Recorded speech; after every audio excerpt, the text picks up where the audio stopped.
Guys, welcome to my YouTube channel. देखिए, आज हम क्लास 6 के एनसीईआरटी हिस्ट्री के बारे में जानते हैं। ये मेरा खुद का बनाया नोट्स है जो हम आपके साथ शेयर कर रहे हैं। चलिए जानते हैं कि सबसे पहले चैप्टर में एक क्वेश्चन दिया होता है, कब, कहाँ, कैसे। ठीक है।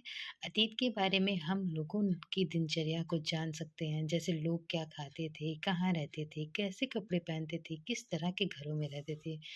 ओके, ये सब जान सकते हैं। और सेकंड पॉइंट मैंने हम बनाया है, हम आखेटकों और शिकारियों, शासकों, पशुपालकों, कृषकों, व्यापारियों, पुरोहितों, शिल्पकारों और वैज्ञानिकों, संगीतकारों और कारों के जीवन के बारे में भी जानकारी प्राप्त कर सकते हैं। और दूसरा पॉइंट आता है हमारे पास, लोग कहाँ रहते थे। कई लाख वर्ष पूर्व लगातार लोग नदियों, तालाबों और इत्यादि के पास रहते थे, क्योंकि यहाँ इन लोगों की शिकार करने के लिए जानवर और प्राकृतिक चीज़ें कैसे जैसे फूल, सब्जी, जड़, पानी इत्यादि प्राप्त हो सकती थी। और इन लोगों में कुछ कुशल संग्राह भी थे जो आसपास के विशाल संपदा से परिचित होते थे और अपने समुदाय के लोगों के लिए भोजन का संग्रह किया करते थे। लगभग 1808 सॉरी 1800 नहीं है, 8000 वर्ष पूर्व है, सर्वप्रथम मनुष्य ने गेहूं और जौ जैसी फसलों को सुलेमान और की पहाड़ियों से कुछ क्षेत्रों में उपजाना प्रारंभ किया था। देखिए, ये क्वेश्चन हाँ अक्सर आता रहता है कि गेहूं और जौ कि कहाँ सबसे पहले कहाँ उपजाया गया था। तो सुलेमान और किरधर के पहाड़ियों में कुछ क्षेत्रों में उपजाना आरंभ हुआ था। तो ये पॉइंट हम नोट कर सकते हैं, ये बहुत ही ज़्यादा इम्पोर्टेंट पॉइंट है।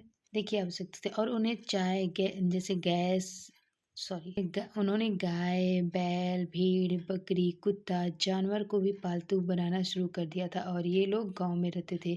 गेहूं और जो उपजाने के प्राचीनतम जो साक्ष्य है वो हमें मेहरगढ़ बलूचिस्तान में प्राप्त हुआ था। और नवीनतम तथ्यों के अनुसार चावल कबीर नगर के लोहरा देव के पाए गए हैं। ये साक्ष्य लगभग 9000 से 8000 वर्ष पूर्व के हैं।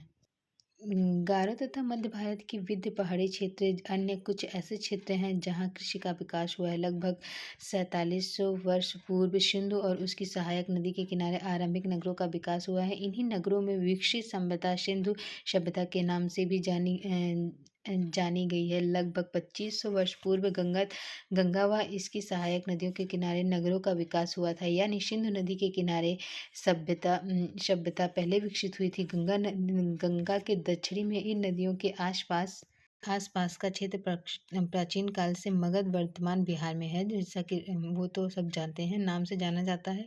इसके शासक पहले शक्तिशाली थे और इन्होंने एक विशाल राज्य स्थापित किया था। मगध साम्राज्य का उत्कर्ष ईसा पूर्व 6वीं शताब्दी में हुआ था और मगध साम्राज्य का वास्तविक संस्थापक लगभग 545 से 492 बिम्बिसार में था।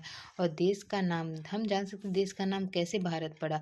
आज हम अपने देश को इंडिया या भारत के नाम से बुलाते हैं। इंडिया शब्द की उत्पत्ति इंडस शब्द से हुई है, जिन्हें संस्कृत में सिंधु कहा जाता है। लगभग 2500 वर्ष पूर्व उत्तर पश्चिम की ओर से आने वाले ईसाइयों और यूनानियों उसे सिंधु को हिंदोश अथवा इंडोश और इस नदी के पूर्व में स्थित भूमि प्रदेश में इंडिया कहा। भारत नाम का प्रयोग उत्तर पश्चिम रहने वाले लोगों ने एक समूह के लिए किया जाता था। इस समूह का उल्लेख संस्कृत में आरंभिक लगभग 3500 वर्ष पुरानी है और कृत ऋग्वेद में भी मिलता है। बाद में इसका प्रयोग देश के लिए होने लगा। अतः आज के लिए हम इतना ही जानेंगे। अगर आपको मेरी वीडियो थोड़ी सी भी अच्छी लगी हो या हेल्पफुल लगी हो और मेरे इस मतलब प्रैक्टिस को अगर आप अच्छा समझते हैं और आगे बढ़ाना चाहते हैं, प्लीज़ वीडियो को लाइक कीजिए, सब्सक्राइब कीजिए और शेयर कीजिए। Thank you.